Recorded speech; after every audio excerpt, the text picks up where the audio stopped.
مومنوں، ان لوگوں جیسے نہ ہونا جو کفر کرتے ہیں اور ان کے مسلمان بھائی جب اللہ کی راہ میں سفر کریں اور مر جائیں یا جہاد کو نکلیں اور مارے جائیں تو ان کی نسبت کہتے ہیں کہ اگر وہ ہمارے پاس رہتے تو نہ مرتے اور نہ مارے جاتے،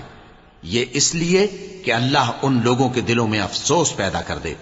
اور زندگی اور موت تو اللہ ہی دیتا ہے، اور اللہ تمہارے سب کاموں کو دیکھ رہا ہے۔ اور اگر تم اللہ کے راستے میں مارے جاؤ یا مر جاؤ تو جو مال و متاع لوگ جمع کرتے ہیں اس سے اللہ کی بخشش اور رحمت کہیں بہتر ہے،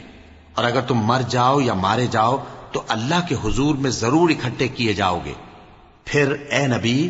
اللہ کی مہربانی سے تم ان لوگوں کے لیے نرم مزاج واقع ہوئے ہو، اور اگر تم بدخو اور سخت دل ہوتے تو یہ تمہارے پاس سے بھاگ کھڑے ہوتے، سو ان کو معاف کر دو اور ان کے لیے اللہ سے مغفرت مانگو،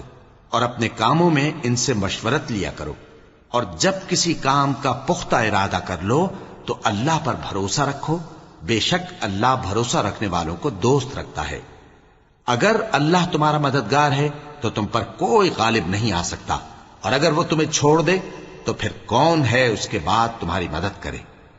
اور مومنوں کو تو چاہیے کہ اللہ ہی پر بھروسہ رکھیں